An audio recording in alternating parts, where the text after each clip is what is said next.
उसने कहा था, मेरी इज्जत बचा लो, मगर माँ ने मुझे ही आग लगा दी। रात के सन्नाटे में गांव की गलियां सुनसान थीं, लेकिन अहमददीन के घर से चीखों की आवाज आ रही थी।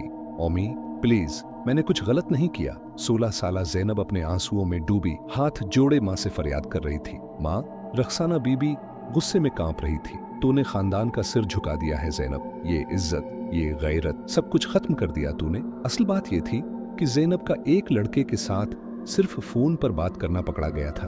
गांव में बात फैल गई, लोग छह मगोइयां करने लगे।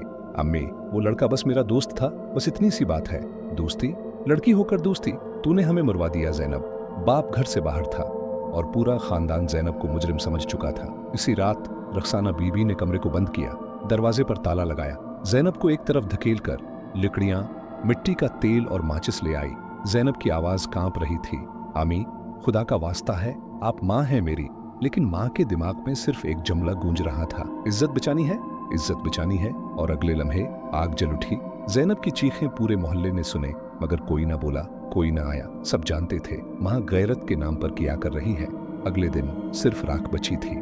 पुलिस आई तो रखसाना बीबी ने कहा, मैंने अपनी बेटी को इज्जत के लिए मारा, अब जो सजा देनी है दे दो। लेकिन सवाल ये है, क्या इज्जत के नाम पर जान लेना वाकई जायज है? क्या एक माँ को अपनी बेटी के आंचल को बचाने के लिए उसकी जान लेनी पड़ी, या ये सिर्फ एक वहशी सोच का नतीजा था? गैरत के नाम पर कत्ल दरअसल जहालत के नाम पर कत्ल है। जैनब जैस हजारों ख्वाब रोज जलाए जाते हैं। कब रुकेगा ये सब?